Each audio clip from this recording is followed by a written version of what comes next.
ჩვენ პირველად შევხვდით ერთმანეთს ჩემ გადაცემაში. მაშინ რუსთავიორზე მიმყავდა თავისუფალი თემა.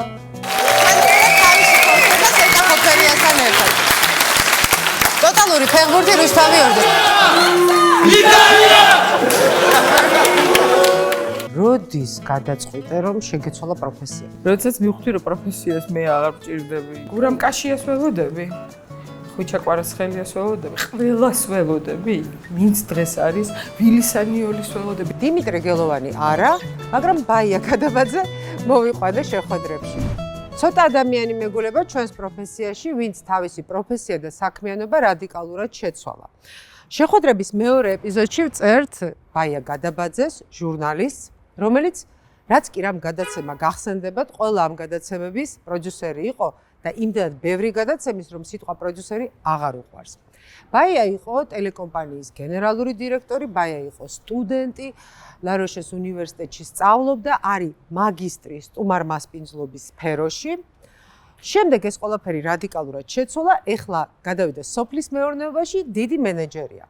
ამ ყველაფერთან ერთად მის ცხოვრებას ხაზად გაყვება ჯანსაღი ცხოვრების წესი, წონის მომატება, წონის დაკლება, ოპერაცია და ახლა უკვე სპორტი. მოკლედ, დიმიტრი გელოვანი არა, მაგრამ ბაია გადაბაძე მოვიყვანა შეხვედრებში. აი, იქ დგას და მელოდება. ეხლა ჩვენ უნდა ჩავწეროთ შეხვედრა ერთმანეთთან. ბაია, შეხვედრის ადგილი. ბაია გელოვანი. ბაია გელოვანი. ვითომ არ გვინახავს ერთმანეთი. ჟურნალისტი და ჟურნალისტი. მოკლედ, შეხვედრის ადგილი ავარჩიეთ სხვადასხვა ჩვენი მეგობარი ნინია ახვლედიანი, რომელიც ხშირად არის ჩვენი მასპინძელი აქ. ისე მითხარი, შენი შეხვედრების ადგილი ყველაზე ისეთი ამოჩემებული, აი მეგობართან ერთად რო გინდა ხოლმე სად მიდიხარ? ჩემი სახლი აღარ მოგამოჩემებული და ჩვენ და შენი სახლი და ვინმე სახლი. ხო. ეხლა იცი რა მეზარება კაფეებში სიარული. იცი რა მინდა კითხო? მოკლედ მე კი ვიცი რომ ეს ასეა, მაგრამ მას შემდეგ რაც სოფლის მეურნეობაში გადახვედი. მართლა ასეა რომ კვირის 4 დღე სოფლის მეურნეობაში ხარ და დასავლეთ საქართველოში და 3 დღე ჩამოდიხარ აქ, იმიტომ რომ მივარჯიშო? სავარჯიშო დავდივარ თბილისში. არა, ქუთაისშიც არის კარგი სავარჯიშო დარბაზი და ყველაფერი ვფიქრობდი კიდევაც იქ, მაგრამ ჩემი ტრენერი, რომელიც უკვე ჩვენი საერთო ტრენერია და ჩვენი მეგობარი და უკვე ცოტა შეთავსებით ფსიქოლოგი, გადამწყვეტილოს თამაშობს ამ ამბავში. პლუს ახალ დაწყებული მაგ და მოკლედ მირჩევანი არ ავწდე გზას და ამიტომ თბილისში ჩავდივარ სავარჯიშო. ბაია, მოკლედ საშუალო ასაკის კრიზისზე ბევრი გვისაუბრია სხვა თემებთან ერთად და შენ თუ იცი კადრები როგორ გამოიყურება დღეს საშუალო ასაკის კრიზისი, იცი? ბევრი ადამიანი მორბის და ესე ვთქვათ გამოხატავს ებრძვის თუ რა ვიცი რა შვება ამ საშუალო ასაკის კრიზისში. აი კაცები რომ ისე რა ქვია 20 წლის გოგოები მოყავთ ცოლად, ეგ იმ ჟანრიდან არის, ოღონ ეს შეიცვალა იმათ რომ შენ გინდა გამოიყურებე და როგორც 20 წლის. ხო. გაიკაჩო სახე, გაიტკეთო კუნთები. ნუ მე 20 წლის ამაზე უფრო ცუდად გამოვიყურებოდი და ამიტომ არ მაქვს არაფერი რასაც ვდეი, ტოლები ასე ვთქვათ. იცი რა ამბავი, რა ისტორია მინდა მოყვე? შენ და შენი მეგობარი, არ ვიცი, ნუცა მათიაშვილი. შენ და შენი მეგობარი ნუცა, როგორ განიხილავდით ამ საშუალო ასაკის კრიზისის ეტაპებს? ანუ აი რას მოყვება რა? იცი რა, ძალიან მერიდება, ვერ ვიტყვი, რას განვიხილავდით, ყველაფერს განვიხილავდით, მაგრამ აი მივხვდი როგორ ღრმა მაშინ ცოტა დეპრესიისკენ წავიღო, ვლაპარაკობთ ესე რომ მეკითხება, ისათმები გწვივა თუ რა ესე კიმცია. ესე გაკი, ესე და ისე გაკი, ისეც ისე მაქვს და გაჩერდა უცბად. აი, ეხა მალე კვილების დავწვით. ბაია პასუხი კვილები რა დაგწვიდებოდა და რა პრობლემაა ჩავისვამ და მოკლედ ბაია გადაბაძე, ანუ ბაია გელოვანი, ეხლა წავედით პუბლიკასკენ და იქ დავიწყოთ ჩვენი საუბარი. წავედით.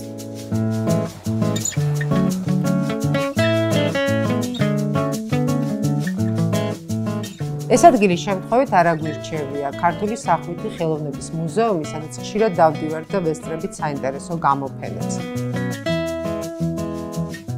არტ-ჰაუსი ის სივრცეა, რომელიც ბევრ საინტერესო ადგილს აერთიანებს, მაგალითად ჩვენი საყვარელი მუზეუმ კაფე, ფრანგული ბრასერი ბუვეტი, ქართული ხარჩო, პუბლიკა, ზემოთ აუზი და ფიტნეს დარბაზი.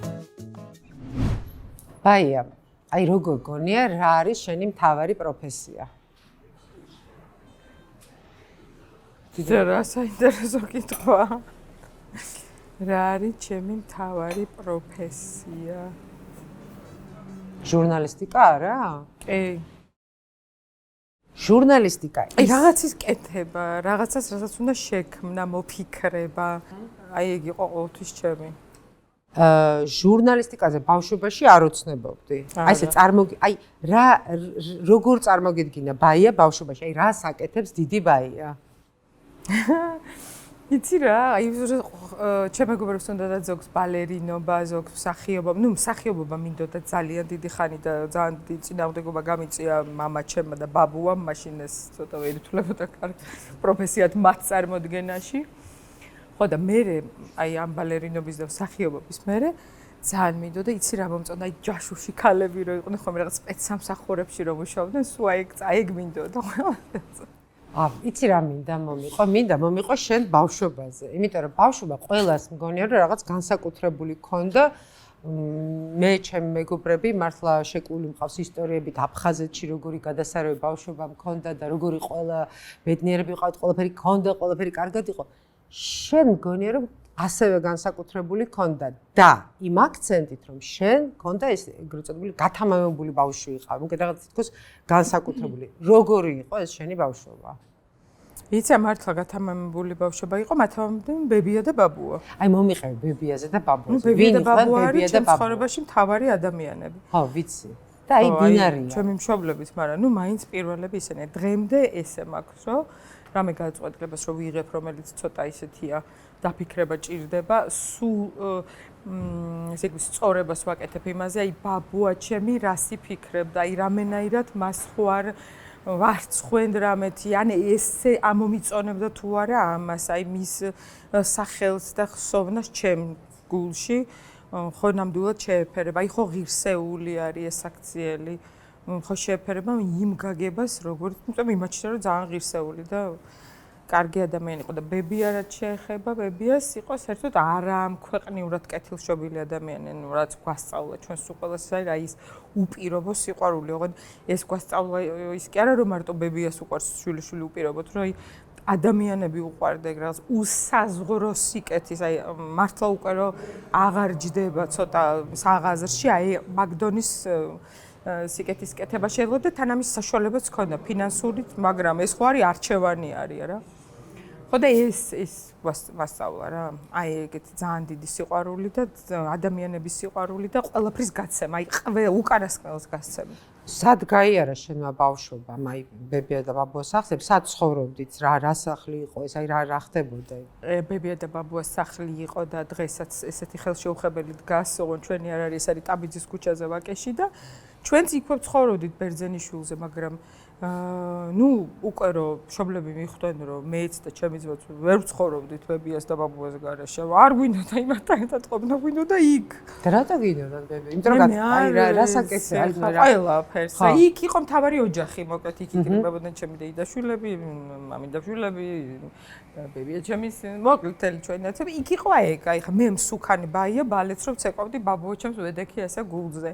და მეუბნებოდნენ ჩამოდიო ჩვენს გაუტყდება ისო რა ქვია მალები და არა ბაბუ იცეკვე მეუბნებოდა არა უშავს იცეკვაო და ანუ მე ბალერინა ვიყავი ის იყო და ის რაც შენ ნამდვილად ძალიან გეხერხება და ძალიან შემადგენელია ბაია გადაბაძის ეს არის ეს კულინარია და აი მართლა ლამის მეცნიერულად და დნმ-ის დონეზე ცოდნა და გრძნობა პროდუქტის კერძის ეს ვისი დამსახურებაა? იცი რა, ეს არის მიქსი, იმიტომ რომ ჩემ მამის მხრიდანაც ბებიაც და მამიდაც ყველა მოკლედ მაშინ ხო გახსოვს ესე იყო რომ აი ერთ-ერთ მთავარ მონაპოვარად ითვლებოდა კარგი კულინარიული შესაძლებლობები ასე ვთქვა და სულ მიდიოდა ეს შეჯიბრება აბა ვინ უფრო კარგი რაღაც გამოაცხოდა ვინ უფრო კარგი ვახშამი გააკეთა და მე სულ ამაში ვიყავი, მაგრამ ეს როგორი რაღაცა იცი, ეს არის თანდაყოლილი ნიჭი, ამას ვერ გასწავლიან. მე ვიყავი 3-4 წლის, რომ ვითხოვდე საჭმელი გამაკეთებინეთ თქო და მეუბნებოდნენ, რომ ნუ ვერ გააკეთებო და რაღაც პატარა რაღაცებს მაძლევდა. ამით სულ უკმაყოფილო ვიყავი, სულ მინდოდა რომ ბევრი გამეკეთებინა, ანუ დღემდე ჩემთვის, აი, ამას წინათ ვამბობდი, ყველაზე სწორი სიტყვა შევარჩი ამას წინათ. ჩემთვის საჭმლის კეთება არის მედიტაცია და ანტისტრესი. ანუ მე თუ არ დასტრესილი, უნდა გავაკეთო საჭმელი. მე თუ მინდა რაღაც იცი ამონება, აი მე მედიტირებ, როცა საჭმელს ვაკეთებ და რადგანაც იქ იყო ჭამის კულტი და სუფრები და 20 კაციანი სუფრა წამში უნდა გაშლილიყო და კეიფი, სიმღერა, მრავალხმიანობაც ეკვა. აი ეს იყო სისტემატიური ხასიათი ქონდა ამას. და ამაზე ბებიაჩები და დეიჩები და ისინი აკეთებდნენ რაღაცას 20 წუთში შევა 50 კაციანი სუფრა უმაღლეს დონეზე და ამაში ვიღებდი მონაწილეობას, ეს მომწონდა, ეს დღემდე მომწონს და საერთოდ მომწონს სტუმარ მასპინძლიანი ხალხი რო ვართ. სხვა შორის ეგეთ რაღაცას ვამბობ ხოლმე და ზოგს უკვეს რომ იმაგათად ქელეხს ხო ძალიან ხშირად აკრიტიკებენ და მე ვფიქრობ რომ სულაც არ არის ქელეხი ცუდი რაღაცა პირიქით ძალიან ჰუმანურ აქტად მიმაჩნია ჩვენი მხრიდან. რა თქმა უნდა ზომიერებაზე ვიძახი ხა. და აი რას გულისხმობ ამაში? ნახე ამით რას ვამბობთ ჩვენ ქართველები სადაც ესე გავრცელებულია რომ მე მილხინს თუ მიჭირს აი ტრაგედიაც რომ მაქვს ჩემთვის ისეთი მნიშვნელოვანია მოსული სტუმარი რომ მე გვერდზე გადავდებ ჩემ ტრაგედიას და შენ მე სუფრას მაინც გაგიშლი მე არ ვლაპარაკობ იმაზე რომ მე მღერიანს ეკავენ და ხვდები რას ვამბობ ანუ ეს სტუმარ მასპინძლობა მეც მიყვარს როცა კარგად მასპინძლობენ და მეც ყველაფერს ვაკეთებ როცა მასპინძელი ვარ გიждები ამ მდგომარეობაზე გიждები რომ ჩვენი ქვეყნისთვის ეს არის ძალიან დამახასიათებელი და რო ესე ვიჯიბრებით ყველა ერთმანეთს ამაში და ქელეხიც არის ამის ნაწილი. ანუ მე ჩემ ტრაგედიას გადავდებ გვერდზე, იმიტომ რომ ჩემთვის სტუმარი არის უზენაესი. ხო, სტუმარი არის ღვთისგან. აი ეს არის ძალიან მაგარი რაღაც. ამას არ აკეთებენ. და იდეაში შემდეგ მაგისტრი გახდი, როგორც ჩემთან ხუმრობ სმაჭამის და დალაგების საკითხებში. ჰაუსკიპინგში მაგისტრი. ამაზე კიდე ვილაპარაკებთ, იმიტომ რომ ნუ ეს აი სმაჭამა გასაგებია და კულინარია, მაგრამ აი დალაგებაზე უნდა გამოვკითხოთ, რას ნიშნავს იყო მაგისტრი დალაგებაში. მე შენ გიცნობ დიდი ხანია ჩვენ პირველად შევხვდით ერთმანეთს ჩემ გადაცემაში მაშინ რუსთავიორზე მიმყავდა თავისუფალი თემა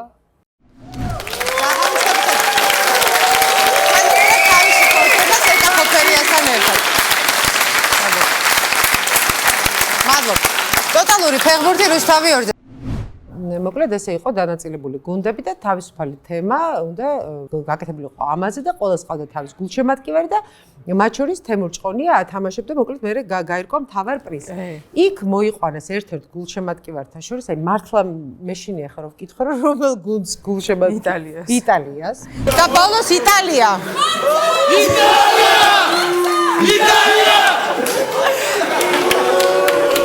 მაშინ საქართველოს ნაკრებს ვერ გულშემატკივრობდით დიდასპარეზებზე და მაგაზეც ვიტყვი მე ერთს. და იქ გაგიცანი პირველად და ორი ადამიანი პაეკრობდა ერთმანეთში კი ბაია და მამა იოანე ზაზა ხელაია და ნუ ზაზამ რაღაცით არ ვერ გეტყვით რომ ხა აჯობა თუ. ზაზა ძალიან რა. თემურწყონია!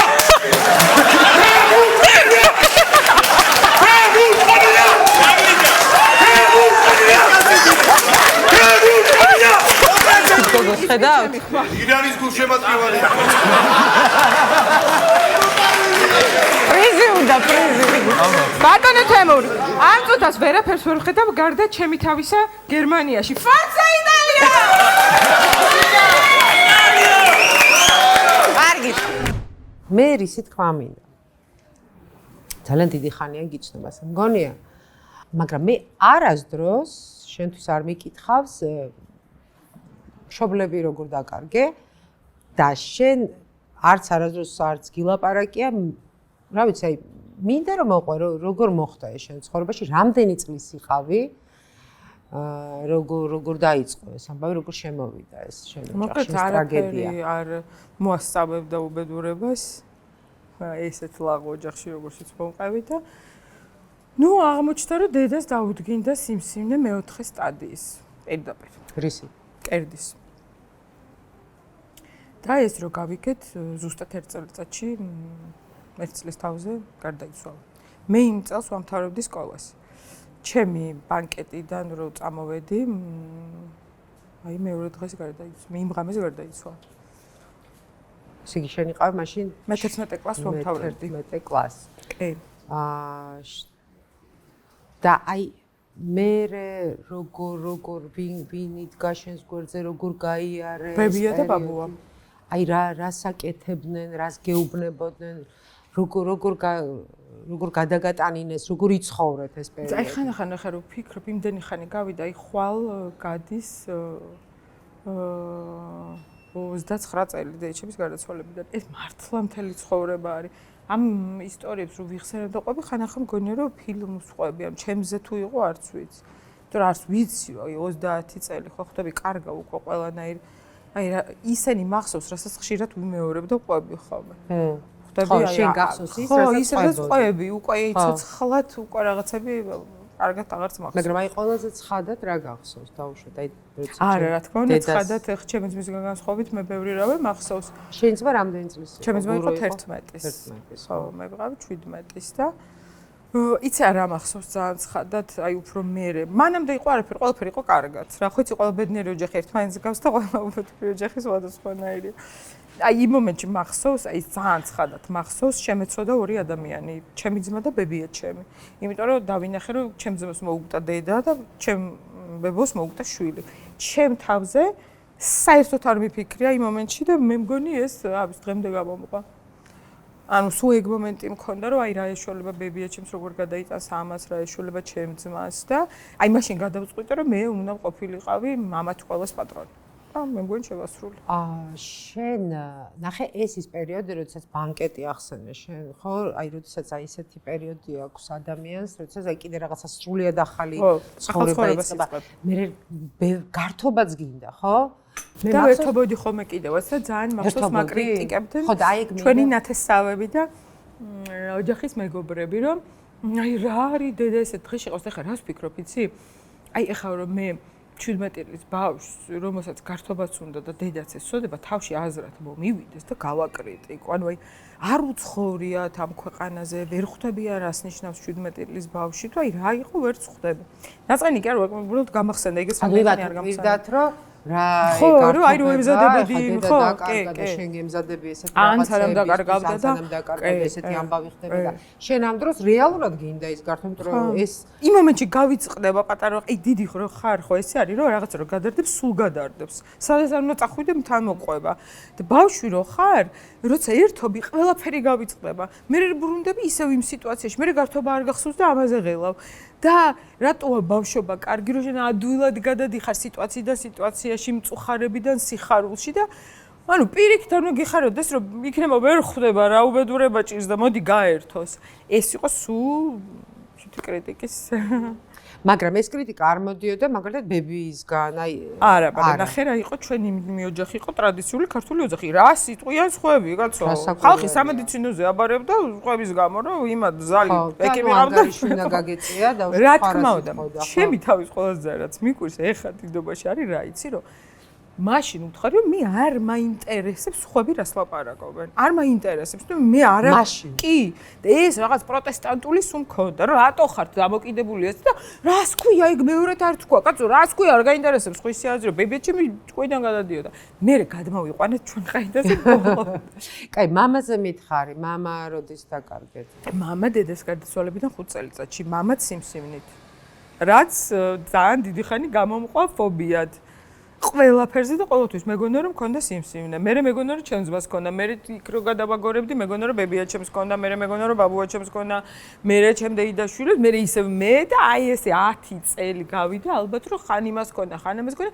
ექიმთან რომ მივიდოდი და მეუბნებოდა რომ აი ექიმთან მივედი და მეუბნება ყელში მაქვს რაღაც ბურთი და ვიცი რომ სიმსივნეა თქო და მეუბნება რომ ნევროზი გაქვს, შვილო, მითხრა. ეს როდის? აი მაქიდან 1-60 წელიწადში. ზანაირად მაგ ნევროზი გრძნობ თქო და მესმის რომ გრძნობო ეგ არის უბრალოდ ნერვებიო, რომ შენ რაღაცები რეალური გონია და ეგ არ არისო. და ნუ ვერ მაჯერებდნენ, ნუ არ გამსინჯა გადამიღო ყველაფერი, ვერ მაჯერებდა რომ არ მქონდა სიმსივნე. მე მახსოვს რაღაც დაბადების დღეზე ვიყავი და ვისკი მოვსვი ალბათ ერთი ყლუპი. და უცოდ გაქრა ეს რგოლი და მივხვდი რომ მართლა ვაფრენ რა. და ეს მე როდის გადრაღალ დრო დიდი ხანი დავჭე. მე მივხვდი რომ აი ტრაგედიის მოლოდინში ყოფნაზე უბედურება არაფერი არ არის და მოდი ეხა შენ იცი რა ქენი, მოდი მიაქციე ჯანმრთელობას ყურადღება და ნუ ხა თუ გიწერია მაინც არ აქცდება და შენი ქენი რაც შეგიძლია. ოღონდ 1-10 წელი იყო ამის მერე გასული. ეხაც მაგ ხო იცი 6 თვეში ერთხელ ჩეკაპები და აბა ესე და ვინც არ მომყვება ჩემი მეგობრები ვინც არ იკეთებენ ვურეკავ წერ მეუბნები ამის ექიმთან ხარ ჩაწერილი მიიდი გადაიღე მკერდი მიიდი ეხა ესე შენ რკინის ნაკლებობა ხო არ გაგა აბა D ვიტამინი შემოწმებული ნუ სულ ამაში ვარ მაგრამ ეს გადავიტანე ამაში რა რომ უბრალოდ ყურადღებას ვაქცევ ჯანმრთელობას მენეჯმენტი ზრუნვა სხვაგვარად ზრუნვა გუროზე ბაიას უმცროსი ძმა მოკითხვა მას ეს ზრუნვა ოჯახის სხვა წევრებზე დადგა რა ასაკში რა ასაკი აი დედის გარდაცვალების დღიდან მიუხედავად რომ მამა ცოცხალი იყო მაინც შენზე მე და ჩემ ძმამ დავიწყეთ ერთმანეთზე ზრუნვა ზოგადად აი რა ასაკი აი მაგალითად შენ რა გევალე აი შენ რა დაივალე აი შენ რა გევალებოდა აი ესე კონკრეტ ის კი არა რომ ვთქო საჭმელსაც ვაკეთებდი და ყოველთვის რა დავივალე იცი რომ გადაფოფრილი უნდა ყოფილიყავი აი ეს დავივალე და სიტუაციის მიხედვით ვიქცეოდი ჩემი ძმისგანაც გქონდა პატარა იყო მაგრამ გქონდა ეგ რომ აბა ისა და გამოგაცილებსად მიდიხარ და ისა და ისო ეს მხარში დგომას დამგზავნდი ამიტომ ყავს მე და ჩემს ძმას სულ საერთო მეგობრები მიუხედავად იმისა რომ 7 წელია ჩვენ შორის სხვაობა მე და ჩემს ძმას ყავს საერთო მისი პატარა მეგობრები ჩემი მეგობრები არიან ჩემი უფროსი მეგობრები მისი მეგობრები ყველგან ერთად ვიყავით და ჩემი უნივერსიტეტის ბანკეტიდან დაწყებული რაღაც ექსკურსიებით დამთავრებული ყველგან ერთად ვიყავით და ეს ზრუნვა არა მარტო გუროზე და უშო ჩვენს დიშ ხო მე გადავიდა ყველაფერზე და ეს ყველაფერი და აი ეს რა საიდან მოდის ხო აი და რამდენად შეძელი ეს ყველაფერი რთული იყო იცი მე მეგონა რომ ეს მოდის იქიდან რომ აი ავიღე ჩემზე ერთხელ რო იღებ მოკლედ რაღაცაზე პასუხისგებლობას ხო იცი სამსახურშიც ხო ეგრეა რაღაც ერთხელ თუ გამოგივიდე მე ყველა გეუბნება რომ მოდი ესეც შენ გააკეთე ესეც შენ გააკეთე ეხა ოჯახშიც ეგრეა ერთხელ რომ რაღაცა გამოგივა ყველას უნდა აი ქვეცნობიერად აბსოლუტურად შეუცნობლად უბრალოდ ყველაფერი გევალება და ბოლოს გეტანება შენ. აი მაგალითად ეხა რომ მეუბნები რომ ვაიმე შენ ისეთი ძლიერი ხარ შენ იმედი გვაქვს ყველას ეს ხო წესი კომპლიმენტია. ისე მაღიზიანებს ეს ნათქვამი. ატანა აღარ მაქვს, იმიტომ რომ ეს მეორენაირად ქვეტექსტუალურად რას ნიშნავს? შენ მაგარი ხარ ჩვენ ზუსტად და მოდი შენ ქენ ყველაფერი ჩვენს მაგირვად. აღარ მინდა. კარგი. მეგობრები ახსენე შენი და გუროს. მე ძალიან ცოტა ადამიანს ვიცნობ, რომელსაც ამდენი მეგობარი ჰყავს. და მაგალითად მათი ერთი ნაწილი, მაგალითად ერთ-ერთ ჩემ ბოლო დაბადების დღეზე ვნახე, იმის მიუხედავად რომ რაღაც შეხედულებები რადიკალურად განსხვავებული იყო ამ ადამიანების, ხო ჩავაგდე ფოტო, ხო გახსოვს? ჩააგდე ფოტო, იმიტომ რომ ეს არის ბაია, ამიტომ ყველა მიიღო ყველანაირი მოცემულობა და ყველა ერთიანად გაერთო შენს ირგვლივ. ეხლა კითხვა კონკრეტული. თუ დაგიწვლია, რამდენი მეგობარი ყავს? არ დამითვლია და ხშირად მსმენია ესეთი თეორია რომ ვისაც ბევრი მეგობარი ყავს ის არ არის იმას არავის არ ყავს აი ეს როგორი სისულელი აბსოლუტურად მაგრამ შენ ყველასთან თანაბრად მოდი აი რამდენი არ ვიცი არა არ ვიცი 10 არა არა მეტი თან ეს ახლობა ხალხი ის ვისაც სისტემატურად ვეკონტაქტები ანუ ეს არის ჩემი ძალიან ახლო ყველაფერი რო იცის ჩემი მეც რო ვიცი მისი აი იქ ინდაბადების დღეს იყო 50 ადამიანი ეს არის ყველაზე ვიწრო წრე რაც შეიძლება რომ ყოფილიყო ეს მეგობრები ხო და ხარისხიანი და კარგი მეგობრები მყავს და ისეთი ბედნი ახლა ძალიან ტრაფარეტულად გამოდის, მაგრამ მართლა ისე გამიმართლა მეგობრებში და იმედია რომ ეს გაუმართლე მათ. აი ეს მეგობრები საიდან მოდიან ზოგი არის ბავშვობის, ბაღის მეგობრები არიან ეგეთები?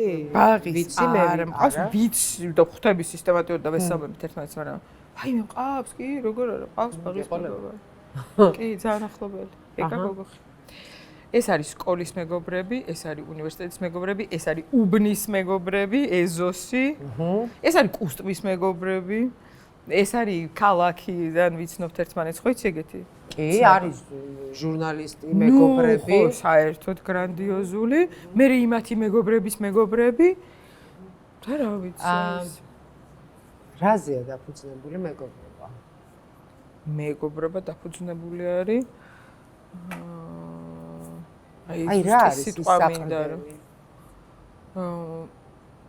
უპირობო ერთგულებაზე და მხარდაჭერაზე. ანუ ჩვენ რო ერთმანეთის მხარის ხო, მაგაზე მხარდაჭერაზე და იმის საილუსტრაციოდ, რაზეც ახლა ვლაპარაკობდით და ამ თემას ჩვენ ამ გადაცემაში არ შევეხებით, იმიტომ კი რომ არ უნდა შევეხოთ, იმიტომ რომ ამაზე შენ ილაპარაკე.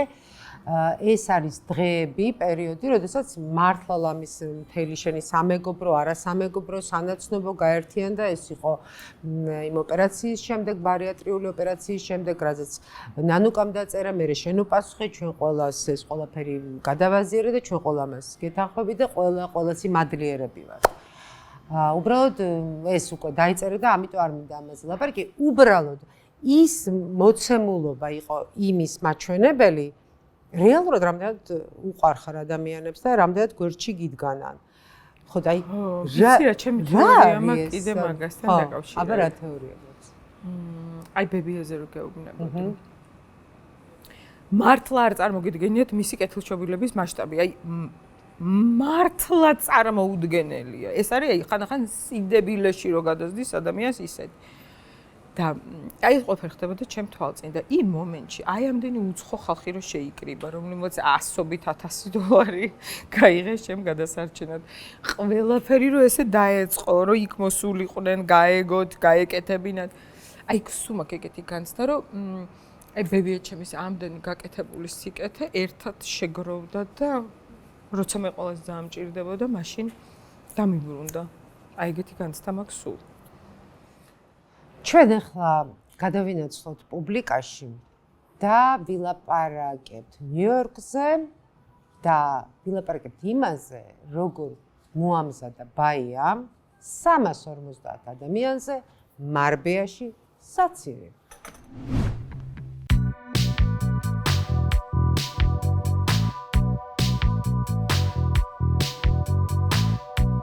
დრო, ხარისხი, ფართო არჩევანი და ადეკვატური ბიუჯეტი. ეს ნავნეა ამიერკავკასიაში ერთ-ერთი ყველაზე დიდი აუტლეტ მოლი, რომელსაც ყველა ზემოთ ჩამოთვლილი მახასიათებელი შეესაბამება.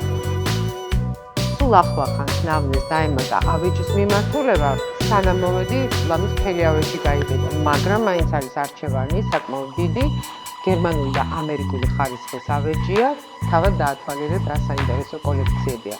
ასევე ნავნეში არის რასაკვირველი სახლის აქსესუარებიც.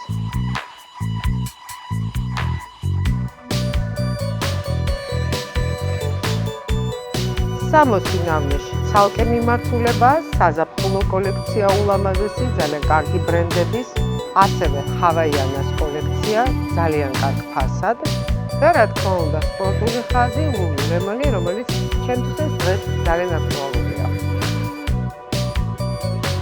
ნავნე და სილამაზის სამყარო, ცალკე აღნიშნავს სიტყვას ნავნეს ექსკლუზივი, უჯი, ნია, გოში და რასაკვირველია, ნავნეს განსაკუთრებული სიამაყე, ლუქს ბრენდები.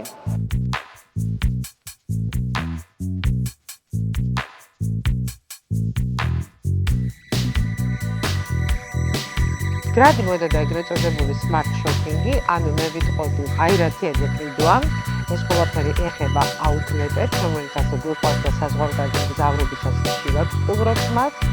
ნავნეს ის უპირატესობა აქვს, რომ ის ჩვენს ქალაქშია და ყველაფერთან ერთად ავეჯიც არის და სახლის აქსესუარები. ბაია, როდის გადაწყვიტე, რომ შეგეცვალა პროფესია, ჟურნალისტიკას რომ დამშვიდობებოდ? აი რა მომენტი იყო, რამ გადაგაწყვეტინა? ნუ გარემოებებმა ჩემინება არ იყო. როდესაც მივხვდი რომ პროფესიას მე აღარ მჭირდები ისეთი როგორც ვარ და არც მე არ მჭირდება ის პროფესია როგორც არც ის ჩამოყალიბდა, გადავწყვეტე რომ დროებით ან სამუდამოდ, მაგრამ იმედი მაქვს რომ დროებით დავამშვიდობეთ ერთმანეთს. კარგი. როდესაც ირჩევდი საით წახვიდოდი? ეხლა მართლა ისეთი კითხვა რატომ აირჩიეს სტუმარმასპინძლობის მენეჯმენტი, მაგრამ ეს იმ თავითვე ეგრევე მოვიდა ეს გადაწყვეტილება, რომ ამ მიმართულებით დაიწყებდი სწავლას. იცი რა არის მე მქონდა ეს ბედნიერება და შენ იცი რაზეც ვაპარაკობ, რომ მე ყოველთვის ფულს მიხდიდან იმაში, რის იკეთებაც ყველაზე ძალიან მომწონდა და მსიამოვნებდა. ანუ ჩემ ჰობიში მიხდიდან ფულს. ხალხს ხო აქვს პროფესია, სადაც დადიან სამსახურში და ხელფასი იღებენ და აქვს ჰობი, სადაც ერთობიან. აი მე ეგეთი ბედნიერება მხვდა წილად და შენც რომ იმაში მიხდიდან ფულს, რაშიც სიამოვნებას ვიღებდი და პლუს მიმაჩნდა რომ ეს კარგად გამომდიოდა. და ანუ ქონდა ყველაფერი, ხო, რაც ადამიანს ჭირდება ბედნიერებისთვის, აღიარება, წარმატება, ფინანსური ეთილდღეობა, რაღაც მილიონებზე არ ყოფილა საუბარი. მაგრამ შენ კარგად იყავი, ხო, გაყოფილებდა. იყავი ჟურნალისტიკაში, აკეთებდი შენ საქმეს, აკეთებდი გადაცემას, მაგრამ ეს ყოფილი დამთავრდა. ხო, დამთავრდა. ამიტომ მივხვდი, რომ მე უკვე ვეღარ ვიზამ ისე, რომ ავირჩიო პროფესია, რომელშიც ან კარგად მიხდიან, ან ეს უნდა ყოფილიყო ერთობლივი. და დავიწყე ფიქრი, რა მომწონს გარდა ჟურნალისტიკის. და მივხვდი, რომ მომწონს ზოგადად, როგორც ბებია ჩემის და ბაბუა ჩემის შვილიშვილი ვარ, მას პინძელი, ანუ მე აი რა ხარო რომ მკითხე, ეგ ვარ, ეგ მომწონს. სხვა შორის ერთხელ რატი თქვა ამაღლობელმა და იმის მერე ატაცებულმა იმერეთის დეპარტამენტი თქვა ერთხელ და აი მე ვარ იმერეთის დეპარტამენტი და შეინჯერები აგებადო იქეთ რაჭველი ვარ, მაგრამ იმერეთის დეპარტამენტი არის ჩემში როგორც ყველა ქართველში რა. მივხვდი, რომ აი რაღაც მიქსი უნდა ყოფილიყო კომუნიკაციის, კულინარიის, მენეჯმენტის და ისე რომ კარგად ანაზღაურებადი ყოფილიყო ეს ყველაფერი. გადმოვხედე გარემოებებს, სიტუაციას და მივხვდი, რომ მაინც ჯერ დამწყებები ვართ სტუმარ მასპინძლობის ბიზნესში პროფესიონალურ დონეზე. და პლუს კიდე ამას დაემატა ჩემი ძალიან მნიშვნელოვანი მეგობრის და ჩემთვის ზოგადად საპატრიოტიზმო და საინტერესო ადამიანის კოტე გოგელიას ვკითხე, რას ფიქრობთ თქო ამაზე და აი მე მაგალითად თუ გირჩევდი რომ შენო აი ამ მიმართულებით წასულიყავი, იმიტომ რომ ესო ძალიან პერსპექტიულია. მე მაქვს გეგმებიო ამასთან დაკავშირებითო და ვისურვებდიო რომ შენ ყოფილიყავიო იქო და კარგი, პლუს მოვიკითხე, აბა სად არის კამპუსი? უშუალოდ ჯერ რატომღაც გადავწყვიტე რომ ამერიკაში წავსულიყავი, ვიცი რომ ეს თემა გაინტერესებს და და წავედი ამერიკაში, ნიუ-იორკში. კი, ну ჯერ ვფიქრე რომ ენის კურსებს ავიღებ რომ ჩავაბარო კარგად გამოსა და მე დავჭები იქ საცხოვრებლად თქო, მაგრამ აღმოჩნდა რომ მე და ნიუ-იორკი ვერ დავმეგობრდით ერთმანეთთან. აი ძალიან გრძელი თემაა, მაგრამ მოკლედ არის ესე რა. აი ხო არის ადამიანები, ვიღაცა შეგიყვარდება და კარგი ურთიერთობა გაქვს და მეგობრობ და ვიღაცასთან ვერ მეგობრობ. ეს ხო არის ის ცუდი ადამიანი, უბრალოდ არ მოხდა ქიმია. აი მე და ნიუ-იორკში შორის შენ იქამდე ნამყოფი. კი, ნამყოფი ძალიან მომეწონა როგორც ტურისტს, მაგრამ საცხოვრებლად და დიდი ხნით ვერ გავჩერდი. და მე ვარ ყვავი რომ ეს უნივერსიტეტი, ანუ ეს პროფესია არის ისწავლაც მინდა, არსებობს ესეთი შვეიცარიული უნივერსიტეტი ლეროში, რომელიც აი რო დაგუგლოთ სამეულში შედის მსოფლიო უნივერსიტეტების და ამ სფეროში საერთოდ მოწინავია. შვეიცარიაში რაღაც არ მომინდა და უცოდ აღმოჩნდა რომ ესპანეთში მარბეაზია კამპუსი. ესპანეთში მოგინდა. ესპანეთი ჩემი სიყვარულია, ჩემი მეორე სამშობლოა, ძალიან მეგობრობთ მე და ესპანეთი ყველაფერი მომწონს იქ. ეს სწორიც იყო ეს გადაწყვეტილება, აი რომ ჩავედი ესპანეთში და დავიწყე იქ ცხოვრება, საწინააღმდეგო გრძნობა გამიჩნდა. აი თუ ამერიკაში ვერ ხვდებოდი რა არ მომწონდა, იქ ვერ ხვდებოდი რის გამიყავი ბედნიერი. აი უბრალოდ ძალიან ბედნიერად გრძნობდი თავს. და მაგრამ მიუხედავად ამისა არ იყო მარტივი სწავლა. და აღარ ქვია, ურთულე მახსოვს, ხო და აი რა გაგიჭირდა, ანუ რამდენი წლის იყავი მაშინ? 38-ის. 38-ის. ეს იგი 38 წლის ასაკში არაფერი არ გვიან კი არა? ხო, ყველაფერი ახლა იწყება და მეც ესე მგონია. ზოგადად მაშინაც იწყება და მგონია 52-ში იწყება და 62-ში როცა დაიწყებ მაშინ იწყება, როცა მაშინ იწყება, ხო. მაგრამ სწავლა გაგიჭირდა? ნახე როგორ არის ორი კომპონენტისგან შედგებოდა ეს ყველაფერი. ჯერ ეს ერთი გამიჭირდა სწავლა, იმიტომ რომ მე ჩემ ცხოვრებაში ინგლისურად არ გისწავლია. ჯერ ეს ერთი ინგლისურად არ მისწავლე, მე ინგლისურად ვსწავლობდი financial management-ს, ან ფინანსური მენეჯმენტის ინგლისურად სწავლა, როცა ჩემ ფინანსები მანამდე არასდროს არ გისწავლია, კურსის დაანგარიშება ვიცოდი და ნუ კი, გასაგები ხა ტელევიზიის ხელმძღვანელი რო ხარ ბიუჯეტებთან გიწევს, მაგრამ იყავს ფინანსური დირექტორი, ბუღალტრები, ნუ ხო ფინანსური მენეჯმენტი ეს იყო მე მეგონა რომ ვერ დავამთავრებდი და ვერ ჩავაბარებდი მაგ გამოცდას. მეორე ესეთი საგანი იყო design and facilities management. ეს არის არქიტექტორი, პრარაბი, ინტერიერის დიზაინერი და სტუმარმასპინძლობის დიზაინერი ერთად რო გააერთიანო, აი ეს ტერმინი მართლა შენებლობა რო აწარმო ინგლისურ ენაზე. ამასაც ასწავლიან. კი, ამასაც არა, ამას გასწავლიან. აბა ეს თაფშები და საჭმელები და ეს ყველაფერი მე ასე ხარისხოვანი. შენ გაძლევა, ანუ გამოცდაზე რო შედიხარ, აი ესეთ დგას საკითხი. აი პირდაპირ გეტყვი რა მომივიდა გამოცდაზე. შენ უნდა აშენო სასტუმრო იამაიკაზე, რატო არის გასმული ხაზი, რომ თუ იამაიკაზე, სადაც ზამთარ-ზაფხულ სიცხეა, სხვა გაგრილების სისტემა უნდა გააკეთო, თუ ეს არის კანადაში, სადაც არის ზამთარი, ძალიან ისეთი ცივი და ზაფხულით აქ სხვა რაღაცა ყენდება. თუ არის ქვეყანა, სადაც მეტნაკლებად, მოკლედ კლიმატის მიხედვით შენ გამოწვევენ რა ისწავლე, რომელი გათბობა გაგრილების სისტემა უნდა დააყენო, რომელი სავენტილაციო დააყენო, როგორი ლიფტი უნდა დააყენო, იმიტომ რომ გეუბნებიან თუ 20 სართულამდე არის რაღაც ისეთი traction elevators, თუ 20 სართულ ზემოთ არის შახტა ქვემოთ უნდა იყოს და მოკლედ აი თალ ნიუანსებია რა. მართლა საუბრობ, ვერ ვიჯერებდი რომ ეს მე უნდა მესწავლო და მე კიდე უნდა გამოსწო ჩამებარებინო. ვერ ვიჯერებდი. ვერც ეს გამოსწო ვერ ჩავაბარე პირველ ჯერზე.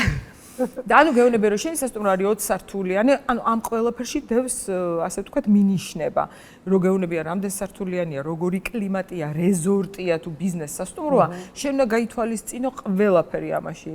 ფანჯრები რასის უნდა იყოს, კარებებს შორის ღრიჭას აქვს მნიშვნელობა, იმიტომ რომ საცხრილო გაჩნდეს ბოლი, როგორ უნდა გამოვიდეს, აბაზანა როგორ უნდა იკეტებოდეს, როგორ არ უნდა იკეტებოდეს. კიდევ ერთხელ გეუბნები ლიფტის თავარი ამწევი, შახტა არ ვიცი ქართულად როგორ არის. მახსოვს რაღაც საგნები რომ დაგრჩა. აი ეგორი საგანი დამრჩა. ეს ორი საგანი დამრჩა. ეს აუცილებელი ჩემთვის. რომ ამაზე ისე ნერვიულობდი, ძალიან ისეთი ბებია კომპლექსიც ქონდა, ხო? რომ როგორ უნივერსიტეტი რა? ხო, ვერ დაამთავრე. როგორია? მერე წლების რამდენი წელიწად ჩააბარე? მეორე წელი, მე ანუ 6 თვეში ჩააბარე. კაცო, მე მომეჩვენეს იგი ეს პერიოდი შენ რომ ამას განიცდიდი, ეთყობა 5 წელიწად. ხო, ეთყობა ძალიან და ესე განიცდიდი. მე მახსოვს შენ ამბობდი რომ ჩემი კურსელები იყვნენ პატარა ბავშვები, ახალგაზრდები, რომ მივხვდი რომ მათაც ჩააბარეს, მე ისე გავწყდა. კი. კიდე რას რომ მივხვდი რომ მე მეგონა რომ ინგლისური არ ვიცოდი კარგად და უნივერსიტეტს ვეუბნები გიჩივლებთ თქვა კაცო რატომ თქვით თქო რომ ეს ქულა საკმარისი იყო არ არის ეს ქულა საკმარისი 5 და 5 არ არის საკმარისი ამის სასწავლებლად თქვა და ჩემო კანადელმა კურსელმა რომელიც იყო ენის მატარებელი ინგლისურენოვანი იყო მითხრა რომ შენ მაგაზინ დუღო მეც არ მესმის ამ წიგნში რა წერიაო ну მაშინ მივხვდი უკვე რომ ჩემში არ იყო საქმე და ისე ეგ ცხოვრებაში არის ძალიან მნიშვნელოვანი რამ პრობლემა რო გაქვს ეს არის მენტალური ფიზიკური თუ სწავლა განათლების აი რას უნდა მიაქციო იცი ყურადღება უნდა დაიწყო აუცილებლად მოძიება როდესაც შენ იგებ რომ სხვებსაც აქვს ისეთივე პრობლემა შენ არ გიჩნდება იმის კომპლექსი რომ მე ვარ რაღაცა სხვანაირი ან მე ვარ უნიჭო ან მე არ ვიცი კარგად რამე იმ წამს როდესაც იგებ რომ სხვებსაც აქვს იგივე პრობლემა შენთვის ძალიან ბევრი რამე მსუბუქდება რა თემასაც არ უნდა ეხებოდეს ეს. ამიტომ რამე პრობლემას რომ შეიგრძნოთ, აი ყველას ურჩევდი, რა ტიპისაც არ უნდა იყოს, მოიკითხეთ, არის ტაბუირებული თემები, როდესაც ყველა ამაზე არ გელაპარაკება. მაგრამ ყოველთვის შეიძლება YouTube-შიც, არ ვიცი, ChatGPT-სთან თუ ნებისმიერ იმის პოვნა რომ მიხვდე რომ მარტო არ ხარ ამ ქვეყანაზე რა. 9 საათზე იწყებოდა ლექცია, 5 საათზე მთავრდებოდა ლექციები, მე მქონდა 1 საათი გამოსაცვლად და 6-დან 11-მდე მუშაობდით ფიზიკურად. როგორც დამლაგებელი, ანუ ჰაუსკიპერი, როგორც მრეცხავი, ანუ სტუარდინგი, რასაც ქვია, იმიტომ რომ ამ ინდუსტრიულ სამზარეულოს რეცხვა არ არის უბრალოდ ჭურჭლის რეცხვა, იმ თავისი ავტომატური სარეცხი აქვს რაღაცას, ამ სინით იხეხება ის, იმ გუბკით ეს, ამ ფერი, მე მაგათ აქვს სტანდარტები, მარიოცაც მაგალითად, ეს ყველაფერი წიგნებში წერი, აქვს სტანდარტები, შენ ყველა დაფაზე, რომელზეც გინდა ხორცს ვერ დაჭრი და თევზს ვერ დაჭრი და ხო ხვდები, ანუ მზასაჭმელს სხვა ფერის დაფა აქვს, უმსაჭმელს სხვა ფერის აქვს, ბოსტნეულს სხვა ფერის აქვს, ყველზე ხოვლის სხვა არის, იმიტომ რომ ამათ და თევზეული სხვა არის, იმიტომ რომ ამათ ყოფილი სხვა ვირუსები აქვს და ყოველსაღამოს. ეს ხდებოდა ყოველ დღე. მე შედიხარ და თქვა, ხო, სამზარეულოში მუშავდი, აქაც დაახლოებით 200-300 კაცზე ვამზადებდით სადილს და ვახშამს. დაახლოებით 8 ადამიანი ჩვენი ორი შეფით, ну, შეიძლება 3-იც ხანდახან, რომელიც გვეუბნებოდა რა უნდა გავუკეთებინ. ვის ვაჭმავდით ამას? ჩვენ უმასპინძლებოდით ჩვენივე სტუდენტებს და ლექტორებს, რომელიც ამ უნივერსიტეტში იკვებებიან. ანუ შენ იქიდან ვერ გადიხარ, დილასაც იქ შუა დღესაც საღამოსაც გაშლილია ბუფეტი, რასაც ქვია, როგორც სასტუმროებშია. მე ბავშვები, რომლებიც პირველ-მეორე კურსზე არიან, იქვე ცხოვრობენ და იმათ დალაგებაც უნდათ, მომსახურებაც ყველაფერი. ანუ შენ სწავლობ შენივე კურსელებზე და ლექტორებზე და სტუდენტებზე რა. ჯერ და ანუ წარმოვიდგინე 5-მდე სწავლობ, 5-დან 11-მდე მუშაობ, მე ეს სამზარეულო უნდა დახეხო, დარეცხო, დააპრიალო, წამოხვიდე, მე უნდა იმედს ადიდო, ანუ რა მომენტში უნდა დაიძინო და დაისვენო. კითხულობდი და ეს ჩვენო სპეციალურად გსტრესობ თუ აბა როგორ გინდათ. და გამოცდები, იცი როგორ იყო? აი ხო რა ორ შაბათს მაგ გამოცდა და მეორე პარასკევს მაგ და გადანაწილება. დღეში 2 გამოცდა ქონა ხოლმე დილას და საღამოს. ანუ დილით რომ ვაბარე ფინანსურ მენეჯმენტს და საღამოს ვაბარე PR სიტყვაზე მკითხობდი რატო არ შეიძლება ხვალ ქონა ეს ჯერ მარტო რომელი გადავიმეორო ან ტვინში გერევა ყველაფერი.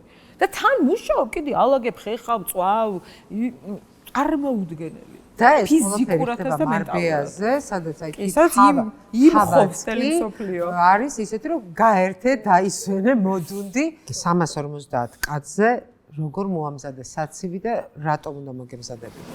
მოკლედ გქონდა გამოცდების პერიოდი, თეორიული უკვე ჩაბარებული მქონდა და იწყო პრაქტიკული. შენ უნივერსიტეტი გამოგიყობს თანხებს, გეუბნება რომ დაიქირავე PR ჯგუფები, დაიქირავე, იყიდე რა რაოდენობის საკვებიც გინდა ის შეგიძლია იყიდო რა ინვენტარიც გჭირდება ამ ყოველთვის გასაკეთებლად შენ გაკეთო 350 ეს event management-ის გამოცდა იყო. ანუ უნივერსიტეტი გაძლევს შეს თავის სამზარეულოებს, რომელიც უმაღლეს დონეზეა მოწყობილი, 4 დიდ სამზარეულოს, გაძლევს თავის ეზოს, თავის მაგიდებს, კამებს, გადასაფარებლებს და მის რეპუტაციას, შეიქმნა ჯგუფი და ყველამ თავის-თავზე აიღო ვინ რას აკეთებდა. შეგეძლო აგერჩია PR-ის ნაწილი, შეგიძლია აგერჩია სერვისის ნაწილი მომსახურებოდი, შეგეძლო აგერჩია სამზარეულოს ნაწილი. მე რა თქმა უნდა ავიღე სამზარეულო. ეხლა როგორ შეირჩა სამზარეულო, ეს იყო ყველაზე მაგარი. მოკლედ ჩატარდა კენჭისყრა უნივერსიტეტში. და იქ ძალიან ბევრი სტუდენტი სწავლობდა პოსტსაბჭოთა ქვეყნებიდან. და თავიდან რომ გადიოდნენ ხალხი და აძლევდნენ ხმას, ლიდერული პოზიციები დაიკავა იტალიურმა, ფრანგულმა და იაპონურმა სამზარეულომ, რაც ვიცით რომ სოფლიოში ცნობილი.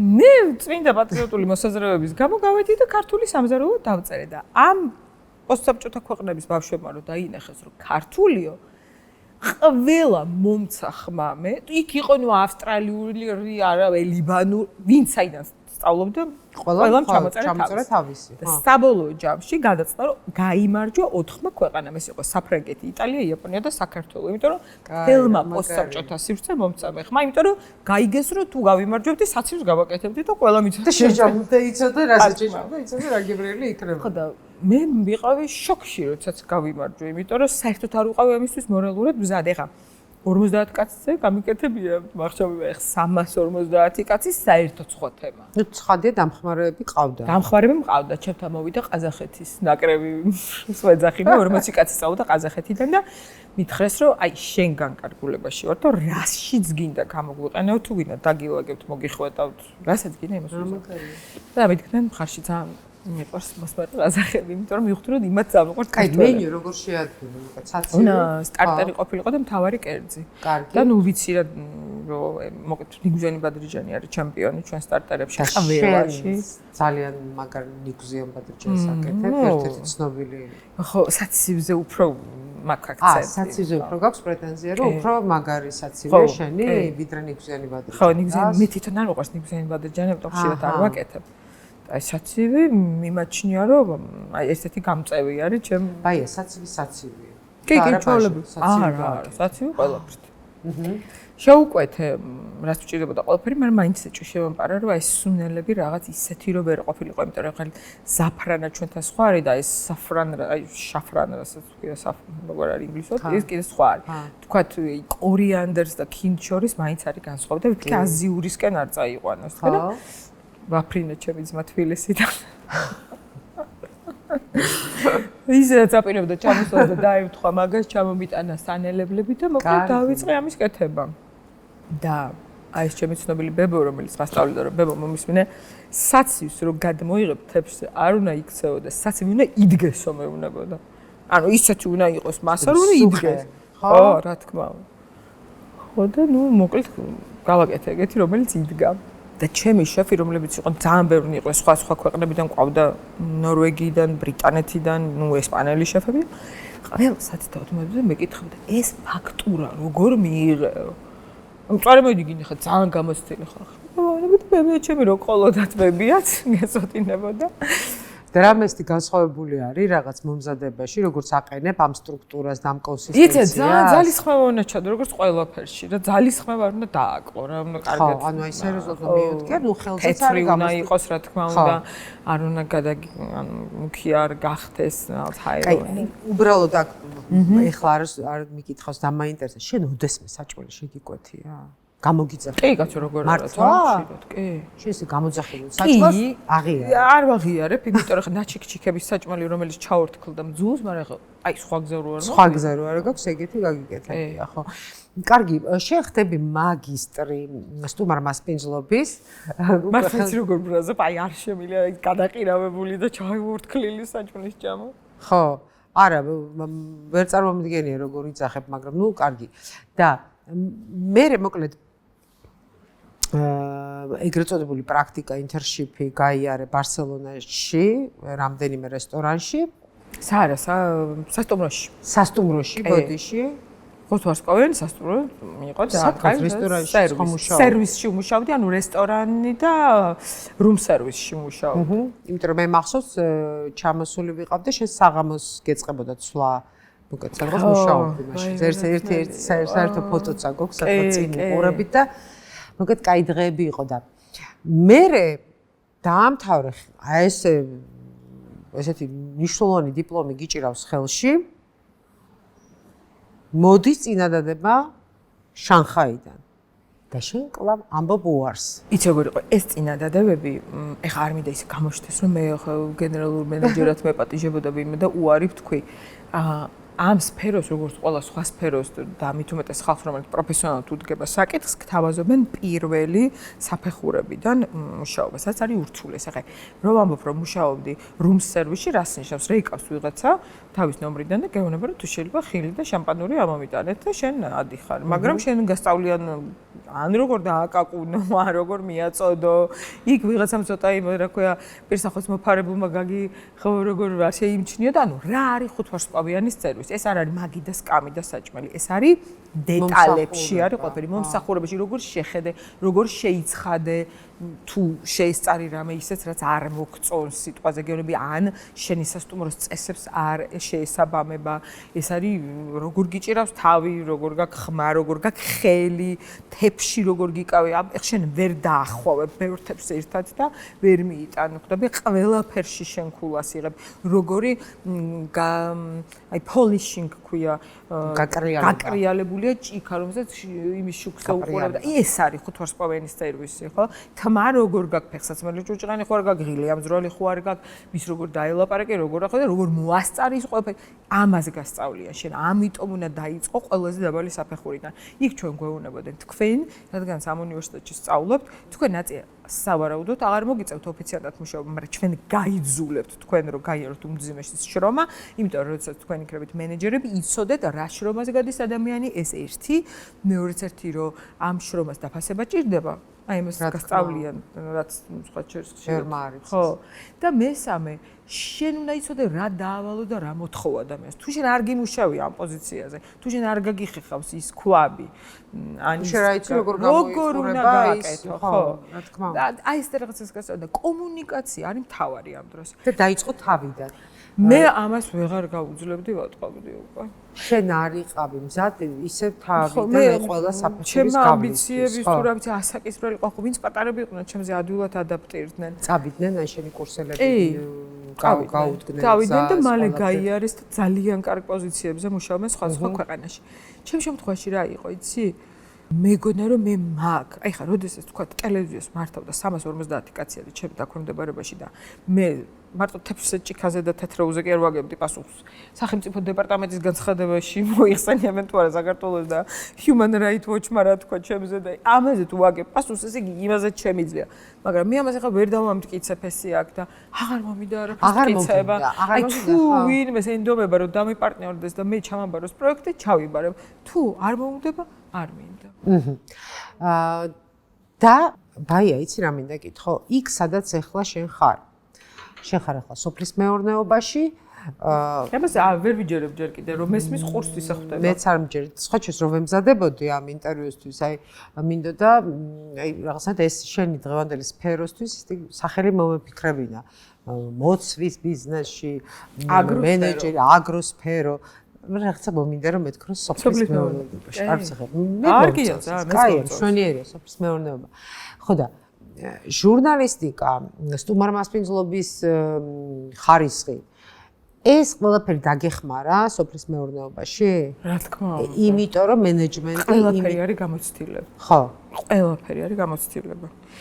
აი რაც იქ ვისწავლე, მაგალითად თუნდაც ხალხის მართვა ვიცოდ, ხალხის მართვა რას გულისხმობ? აი მართვა რაღაცის პროცესის, რომ ადამიანს мотиваცია მიიცე, რომ ამოიცნო ტალანტები. ეს ყველაფერს talent management, ესეთ რაღაცას გვასწავლებს. მე ვიგე რა ტალანტზე არის ლაპარაკი. ანუ შენი თავი როგორც მენეჯერის ზოგს როგორია რომ განკარგულების გაცემაა და დივნის გამოძახება ხო არ არის მენეჯმენტი, ხო ვიცით რაც არის, შენ ეძებო ძალიან ნიჭიერი ადამიანები და მან რო არ იცის რა ნიჭი, ის იპოვო და ისე წამოწიო და განავითარო და გააძლიერო და შენს გაძლიერო და მასთან ერთად ეს არის ხო? ყველაფერი გამოცდილება. ეხლა მინდა მივადგე ჩვენთვის ძალიან მნიშვნელოვან თემას, ჩემთვის და შენთვის, სადაც ჩვენი გზები კვლავ გადაიკვეთა. ეს არის სპორტი, ყბადაღებული ჯანსაღი ცხოვრების წესი და ასე შემდეგ და ასე შემდეგ. მოკლედ, ბაია ეხლა უკვე არის ძალიან სტაჟიანი და ძალიან გამოცდილი მოვარჯიშე ჩემ თვალში. აერთი ვარჯერ ენის გამოცდას. შენ სულ ვარჯიშობდი. მიუხედავად იმისა, რომ რაღაცა წონა იყო, მე არ იყო, მე ოპერაცია გაკეთე, მოკლედ ეს ყველაფერი ხო, ყველა ვიცით უკვე. სპორტი ხო იყო შენ ცხოვრებაში? კი, სულ იყო. ხო. მაგრამ პერიოდულად ძალდატანებითი. და ხათო მე მახსოვს იოგაზე დადიოდი მოგწონდა, სადღაც რა დადიოდი ძალიან ვიწონებდი, მაგრამ მე ვეღარ უძლებდი. კაი, როგორ დაიწყე აი ესეთი ვარჯიში, რომელსაც ქვია ძალისმიერი ვარჯიში ქვია, ეხლა ამას ხო წონებით ვარჯიში. აი როგორ მიხვედი აქამდე, რატო მოგინდა? მოკლედ ერთ-ერთი დიდი პაუზის მერე მივხვდი, რომ აი მე როგორ ვარჯიშობდი, 3 თვე ვარჯიშობდი და 5 თვე ვისვენებდი ხოლმე. და ნუ ხვდებოდი, რომ ეგრე არ მოსულა. ერთ-ერთი დიდი პაუზის მერე იძულებით მივიყვანე ჩემი თავი კიდევ ერთხელ დარბაზში. აი იძულებით. რადგანაც ყველაფერი ნაცადი მქონდა, გადავწყვიტე, რომ მოდი ახლა აი ამას ვცდი. აი მოდი ახლა ეს ძალისმიერი და თან მივხვდი, რომ აუცილებლად უნდა ყოლოდა ტრენერი, იმიტომ რომ ვიღაცის წინაშე პასუხისმგებლობა უნდა გქონოდა, იმიტომ რომ მარტო ჩემი პასუხისმგებლობით არ წავიდოდი იქ. და გაამართლა მან. გაამართლა და ძალიან მომეწონა ეს ყველაფერი და ძალიან მალე დავინახე შედეგი და აი მივხვდი რომ რაღაცა უბრალოდ არ ვიქნებ და ხელს და ფეხს და ზოგადად ჯგუფური ვარჯიშები ძალიან გადავაფასე. და ზოგადად ეხლა ძალიან ისეთი მოდა არის და აქცენტი ამ ძალისმიერ ვარჯიშებზე, მაგალითად ძალიან ბევრი ცნობილი მსახიობი, მათ შორის მე ამასაც ვისმენდი ჰოლიბერის, რომელიც ხა როგორ გამოიყურება მთელი ცხოვრება, ყველამ კარგად ვიცით. და უკვე როდესაც ისიც ცოტა დიდი გოგო გახდა, დიდი გოგო ეს კაი იყო. დიდი გოგო მას კითხეს ეხლა რას ვარჯიშობდი? ის კი ადრეო მე ვარჯიშობდი კარდიოს, იმას, ამას ყოფს. ეხლა ვარჯიშობ წონებითო. ძალიან მოსაწყენიაო. თავიდან არც მჯეროდა, ნუ რას ვაკეთებ, მაგრამ ეს არის ის, რაც მჭირდება, იმიტომ რომ ეხლა არაბის ჭკუას არ ვასწავლეთ, მაგრამ იმიტომ რომ ცოტა დიდი რო ხდები იქ რაღაცა სახსრები, ყველაფერი და მოკლედ აი მკუნთებს. ეხლა მითხარი, შენ ეხლა კმაყოფილი ხარ, შენი ფიზიკური მდგომარეობით აი გრძნობ, რომ კუნთის მასა გაგეზარდა? კი. გამეზარდა, მაგრამ არ ვარ კმაყოფილი, მან გაცილებით მეტი შეფიზარი კიდე მეტი. ხო. მაგრამ აი რა მომცა იცი? აი უფრო ფილოსოფიური რაღაც მომენტი ქონდა ამას მე მივხვდი რომ რაღაც ისეთის კეთება დავიწყე რაც მეგონა რომ იყო წარმოუდგენელი არ შემეძლო და იყო ძნელი მე მთელი ჩემი ცხოვრება გადავაწყვე ვარჯიშს ანუ შეხვედრას ნიშნავ ხოლმე მას მე რაც ვარჯიშს მოვრჩები ყველაფერს ვაკეთებ მას მე რაც ვარჯიშს მოვრჩები ეს გახდა პრიორიტეტი აი ყველაფერი რაც შეთქო მეც ახლა გავიგე ჯერ დავიწყე ინსტინქტურად სწორი გადაწყვეტილება მივიღე და მე გავიგე რომ ყველანაირი დაავადების პრევენცია ეს არის ჰორმონების მართვა ძალისმიერი ვარჯიში ანუ ის ყველაფერი არის მართლა კარდიო და რაღაც აი იმიტაცია როგორც მე ჩემ შემთხვევაში ესე იყო ყველა შემთხვევაში ესე არ არის მაგრამ ის უფრო იყო იმიტაცია რასაც ვაკეთებდი და აი ეს არის უკვე ნამდვილი ძალისხმევა და შენ და სპორტი მოკლედ შენ და ფეხბურთი მე და ფეხბურთი შენ და ფეხბურთი რითიც დავიწყეთ საერთოდ ეს ამბავი ჩვენი და რითიც შედგა ჩვენი მეგობრობა ბაია შენ ესე იგი ადამიანი ხარ რომელიც მართლა ერთხელ ვიღაცამ მიგიწერა Facebook სტატუსი ხო და ვიღაცამ მიწერა რაღაცა არის სფერო რომელშიც არ ექსპერტობ რა არ გინდა რომ გაერკვე მაგრამ მართლა რაღაც თემას რომ ამოიჩემებ იმაში მიყვები ბოლომდე ნუ აი იმ დონემდე ბოლომდე რომ უკვე მართლა მე რომ გიყურებ ნუ აი სადამდე აი ფეხბურთი არის შენთვის ნომერ 1 ეს არ არის ახალი თემა ხო იცი აი ეს მინდა დავაფიქსირო რომ მე არ ვარ ახალი გულშემატკივარი. ვენაცვალე ყველა იმ გულშემატკივარს, ვინც ახალი არის. მაგრამ მე ვარ ადამიანი, რომელიც აი ბაბუმ რო წავუყვანა მე ჩემი ძმა და ჩემი დეიდაშვილი სტადიონზე, არ ველოძებს ვეუბნები ხოლმე ხშირად, რომ აი თქვენ თქო, ან ეს რას უკავშირდება, იცი პირველი ნაკრები მე მაშინ ვიყავი 12-13 წლის, მე მაშინ მივხვდი, რომ ესე იგი რაღაც პატრიოტიზმი, დამოუკიდებლობა, რაღაც ეს ყველაფერი მივხვდი ფეხბურთით. ანუ მივხვდი, რომ არსებობს საქართველოს ჰიმნი, თურმე საქართველო აქამდე არ ყოფილა დამოუკიდებელი, აი შენ ქვეყანას რო გულშემატკივრობ და უცბად სამი ძმა გამოჩნდა ნაკრებში, ეს ჩემთვის იყო ისეთი სენტიმენტალური, ვერ აგიღწევ უბრალოდ. ხო და ფეხბურთი საქართველოს ნაკრები ერთ-ერთი რაღაც შესარჩევი ტური იყო ალბათ სოფლიო ან ევროპის ჩემპიონატისთვის და აი ჩემთვის ფეხბურთი გაცილებით უფრო მეტია ვიდრე სპორტი რა რაღაც პატრიოტიზმთან და სამშობლოსთან იდენტიფიცირებასთან მომეხმარა და მას მერე დავიწყე გულშემატკივრობა და ძალიან შემიყვარდა და თვითონაც შეუყვარდი და მუდმივად სხვადასხვა ფან კლუბები და ეხა მე მგონი რაღაცა ცოტა იმაში გადაიქეცით ასე ვთქვათ რაღაცა შენ კიდე რამდენიმე მეგობარი რაღაცა ისეთი გოგოები მოდიან ფეხბურთზე აი ხო რი ბიჭები ვიკრიბებით ფეხბურთზე აი ჩვენ გოგოები ვიკრიბებით ფეხბურთზე იცი რა მომენტი არის აქამდე სულ გულშემატკივრობდი ვიღაცას ვინც ცხოვრობდა ან დაიბადა მადრიდში მილანში მადეირაზე რაღაც ბუენოს აირეში შარშანდელი ევროპის ჩემპიონატის მერე აი მართლა ჩემი ბავშვობის ოცნება ამიხდა და უცბად აღმოაჩინე რომ მე მყავს კუმირები რომელიც აი ამ ქალაქში ცხოვრობენ ერთ ჰაერს სუნთქავ ჩემენაზე ლაპარაკობენ ანუ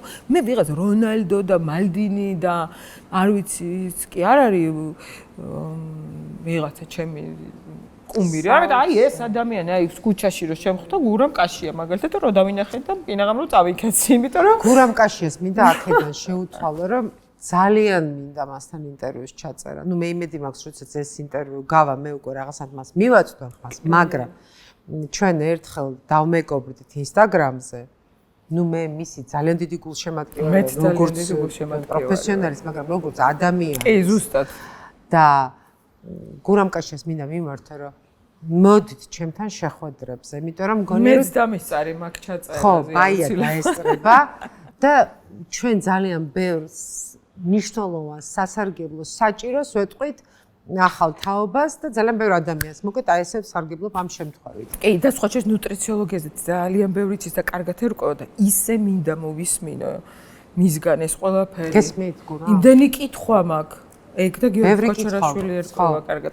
ნუ იქნება ინტერვიუს პარკლებში ისე მოგუყვეს რაღაცები. გელოდებით.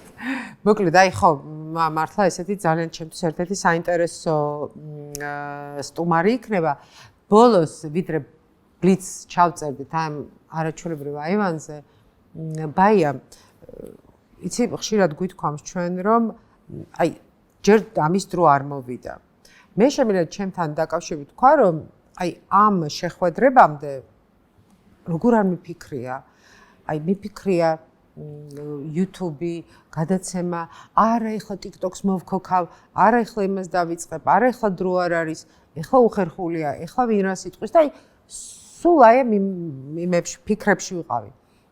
ზოგჯერ მგონია რომ ცოტა დავაგვიანე, ზოგჯერ მგონია რომ არა, მაგრამ ყველაფერს თავისი დრო აქვს და დრო მოდის და შენ ვერც კრიტიკას ვერ აცდები, ყველას მოსაწონი ვერ იქნები და ნუ ასაკს და გამოსვლებასაც მოაქვს ეს ყველაფერი. აი რა არის შენთვის? რისკენაც ახლა მიდიხარ? აი რაზე ოცნებობ? აი რა არის ის, რაც გინდა რომ აკეთო? აი რამე პროექტია? მე ვიცი რაღაცა, რასაც ალბათ ახლა არ იტყვი, მაგრამ აი მინიშნები. იცი, პირველ რიგში მინდა ვთქვა შენზე. აი შენ გაქვს ნდობა, ძალიან დიდი სიყვარული, ხალხის ცნობადობა, რომელიც რამდენი წელიც არ უნდა არ გამოჩნდა ეკრანზე, მაინც გაქვს დღეს ქუჩაშიც კიდევ ნამდვილად დროული იყო და სწორი იყო შენ YouTube-ზე შემოსვლა. მე რომ მქონოდა აი ესეთი ცნობადობა და ეგეთი ნდობა მაყურებლის როგორიც შენ ქონა, აუცილებლად დიდი ხნის წინ დავიწყებ, იმიტომ რომ 1-4 წელია მე რას YouTube-ს ჩავუჯექი, ასე ვთქვათ. და ძალიან მომწონს ეს სფერო, ძალიან კაია. აუცილებლად უნდა დაგეწყო და დროულია ყველაფერი, რომ შენ გაქვს კარგი ინტუიცია და ყოველთვის მაშინ იწყებ, მე ძალიან მჯერა შენი ჟურნალისტური ინტუიციის, ამიტომ შეება მე მგონია რომ გვიანია, მაგრამ დარწმუნებული ვარ სწორ დროს დაიწყე. შენთან? რისკენ მივდივარ? არ ვიცი, სიმართლე გითხრა, ყველაზე ძალიან მივდივარ და მინდა მქონდეს სულიერი სიმშვიდე და თავს გრძნობდე კარგად. და ჩემს გარშემოც ხალხი გრძნობდეს თავს კარგად. მაღელვებს ძალიან ყველაფერი, რაც ჩემს გარშემო ხდება, ამიტომ ძალიან ჩავიკეტე ამ ბოლო დროს. ამ აქ არჩეული ჩემი სფეროები, რომელსაც არ ვცდები, მათ შორის ეს არის ფეხბურთი. ამისკენ მივდივარ, არ მაქვს კონკრეტული არაფერი. ყველაფრისთვის მზად ვარ, რასაც მომცემს განგება. ანუ არ მეზარება, არ გავახალტურებ, უხარისხოთ არ გავაკეთებ. ანუ რასაც მომცემს, ყველაფრისთვის მზად ვარ და მიიღებ. ერთი შტრიხი აკლია შენ პორტრეტს. ეს არის როგორი დახარ და მსრუნველი ყოფილი. ეს არის ორი მნიშვნელოვანი, ხო უკვე მეორე მნიშვნელოვანი ადამიანი შენ ცხოვრებაში, ეს არის ანიტა და დათუნა შენი ძმისშვილები, რომლებიც ადმაი ჩვენი დათუნა ჯერ არ გაგვიცნია, ველოდებით, ჯერ ისეთი უმაცრესია უბრალოდ. რომელიც აი ჩვენი შვილებიც არიან და ჩვენს ყველაფერი მათ შესახებ გვინდა რომ ვიცოდეთ და ძალიან გულშემატკივრობთ. დათუნასთან ჯერ ყველაფერი წინ არის, ანიტა უკვე დიდი გოგოა. რა რჩევას მისცემდი ამ გადმოსახედიდან ანიტას, პატარა გოგოს, დიდი გოგოსგან? აი მართლა გულწრფელად ვიტყვი ამას, რასაც ვამბობ. ამას რომ ამბობდნენ ხოლმე მშობლები პატარა ბავშვების, მეგონა ხოლმე რა ცოტა იპრანჭებოდნენ. ვერაფერს ვერ მივცემ თავისუფლებას, რამე რჩევა მივცე. ისეთი ჭკვიანები არიან, ისეთი პრაქტიკულები. იქით ვეკითხები რჩევას, მართლა გეუბნები. ამას ყოველგვარი გადაჭარბების გარეშე ვიძახი. ყველაფერი ჩვენზე კარგად იციან. გაცილებით უფრო კარგად აანალიზებენ. ერთადერთი რასაც ვისურვებდი, რომ უბრალოდ კეთილი და კარგი ადამიანები ყოფილიყვნენ და აი ყოველთვის მაქიდან გამოდიოდეს, რომ აი ადამიანი არის მთავარი და ეს იმას იგივე რომ ცუდი ხალხი არ შეგხვდება ცხოვრებაში, მაგრამ არ შეიძლება ერთი ცუდის გამო 10-ზე თქვა, რომ მთავარია კეთილები იყვნენ, კარგი ადამიანები, დანარჩენი ყველაფერი იციან ჩემზე კარგად. მე ანიტას ეხლა რჩევას ვეკითხები გულწრფელად. იმიტომ რომ მისი აღქმული სამყაროდან მაინტერესებს პასუხი. იმიტომ რომ ჩვენ ყველა ვაზროვნებთ დიდები ძალიან სტერეოტიპულად, ჩვენი ცუდი გამოცდილებით, კარგი გამოცდილებით, იმის შემხედვარიან. ისინი აბსოლუტურად სუფთა ფურცლიდან გეუბნებიან. და ამიტომ არანაირი რჩევა მათ მიმართ არ მაქვს. აი არანაირი. პირიქით ის მე ყოველთვის ამომინათებს ხოლმე ჩემ შეცდომებს და არასწორ მხარეებს. ისეთ რაღაცას მეტყვის და ისეთ რაღაცასთან დავლინკავ ხოლმე, ხოლმე ხარ აი ეს რო გაჩერდები და ფიქრობ, რომ აი 1-5 წელი რასაც პასუხს ვერ ვცემდი, თურმე აგერ ამ ბავშვმა მითხრა 8 წლის ბავშვმა. ოღონ აი საერთოდ სხვა კუთხიდან, აი ამომინათებს ხოლმე ჩემ შეკითხვებზე პასუხს. ამიტომ არანაირი რჩევა არ მაქვს, იქით ველოდები მისგან რჩევებს. წავედით ბლიცისკენ. წავედით. დასკვნითი შეხვედრა. ნახე რა მაგარია. ლამაზია. ძალიან კაია გავრობა. და ჩვენი ბლიც კითხვები ბაიას. ბაია. გათენდა დილა, რას ფიქრობ პირველს? აი პირველი აზრი. რომ კარგი დილა მოვიწყო ნაჩვართა მუსიკა, დავისხა ყავა და აი ზუსტადაც რომ არაფერზე არ ვფიქრობ. მე 1.5 საათში ვიტყვებ დღის დაგეგმას. ძილის წერას ფიქრობ. ძილის წინ ხან ვფიქრობ აბსოლუტურ უბედურებებს და აპოკალიფს და მე თელეგრამი ბორგავ. ან ვფიქრობ ყველაფერი კარგად იქნება და ნუ უფრო პოზიტივი, მოკლედ ოპტიმისტი ვარ რა. კაი. საყვარელი კვების ობიექტი, რესტორანი თბილისში. გარდა რა თქმა უნდა აქაურობისა. კი, აქაურობა მართლა ძალიან მიყვარს. ონორე. არ გადავუხდიოთ ფული ჩემთვის ამაში. არა. რო წარმომიდგენე რომ ის სად ჭამო ეხა კარგად და სად დავждები, ონორე მიყვარს ძალიან. კარგი. თბილისის გარდა შენი მეორე საყვარელი ქალაქი, ადგილი საქართველოში. ეხლა ქუთაისი და მე მგონი დიდი ხანი იქნება ეს გიждები ქუთაისზე. არის ჩემი ბავშვობის დროინდელ თბილისს გავს ესე მგონია. მართლა სასწაული ხალხი ცხოვრობს, ძალიან მიყვარს იქ ყოფნა. იმერეთის დეპარტამენტის დედაქალაქია, ბოლო-ბოლო. ქუთაისი არის ერთმნიშვნელოვანი. კარგი. და ქუთაისში შენი საყვარელი კვების ობიექტი. აი ხო ჩაიწერეთ, მოიმარჯვეთ, მაისის ეზო. სადაც დაბადების დღე გადაიხადე. 48 საათი გვაქვს, 2 დღე გვაქვს, არ შევიყვანოთ ფრენა, სად გაატარებდი ამ ორ დღეს? ამ სხვა დროს ვიტყოდი რომ ბათუმში თქვა. მაგრამ შარშან ჩავედი ბათუმში და იქიდან წამოვედი დანაღულიანებული, დასევდიანებული და საერთოდ არ ვიცი. სამღელავ ამ ყველაფერზე. აღარ შევალმეთ დეტალებში. თელავი მიყვარს ძალიან. თელავში შენი საყვარელი ადგილი, კვების ობიექტი. მალას დუქანი, რა თქმა უნდა, მერეკლე მეფის ქვეშ. აბაშიძის ქუჩაზე, არა? აბაშიძის ქუჩაზე. კი, მე მგონი თუ არ ვცდები. ვის მოусმენდი შეხვედრების შემდეგ ეპიზოდში? შენთან? ფეხბურთელებს. გურამ კაშიას ველოდები? ხვიჩა კვარაცხელიას ველოდები? ყველას ველოდები? ვინც დღეს არის? ვილისანიოლის ველოდები? ეკა ვილი ჩაწერე. ძალიან საინტერესო რაღაცებს ლაპარაკობს. ძალიან შორიდან უყურებს. ანუ არ არის ქართველი, არ არის ათქვეფილი ამ სიტუაციებში და აკვირდება ამ ყველაფერს და თავის ძალიან საინტერესო დასკვნები აქვს. კაი, შენ კი პროდიუსერობა მოგბეს და მაგრამ ამ დავაპროდიუსინგებ ყველაფერს, რაც შეეხება საფეხბურთოს, რასაც გინდა იმას ვისე. ბაია, ძალიან დიდი მადლობა.